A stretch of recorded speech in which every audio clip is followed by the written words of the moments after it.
आज विशेष गरी हामीले लगभग 4वटा निर्णय गरेका छौँ। इट्स भेरी सिरियस र म हजुरलाई आज पढेर सुनाउनेवाला छु।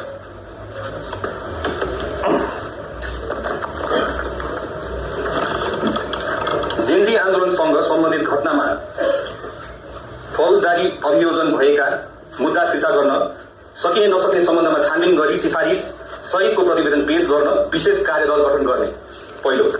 दोस्रो,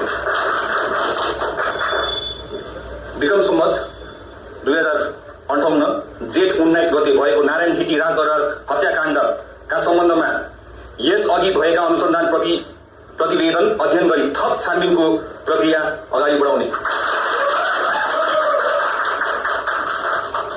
गृह मन्त्रालय र सुरक्षा निकायबाट संवेदनशील सूचना चुहावटको घटना हुन नदिन सूक्ष्म निगरानी गरी कारबाही गर्न सुरक्षा निकायमा sensitive information vigilance team SIVT गठन गर्ने। नेपाल प्रहरी अन्तर्गत रहेको केन्द्रीय अनुसन्धान ब्युरोलाई थप सशक्त र प्रभावकारी बनाउने।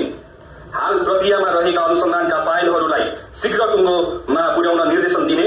ब्युरोमा रहेका जघन्य आर्थिक संगठित अपराध लगायतका गम्भीर प्रकृतिका मुद्दा अनुसन्धान गर्न ब्युरोमा मुद्दाको प्रकृति अनुरूप विशिष्टीकृत समूह स्पेशलाइज टिम गठन गर्ने। हरेक फाइल खोलिन्छ। Thank you so much.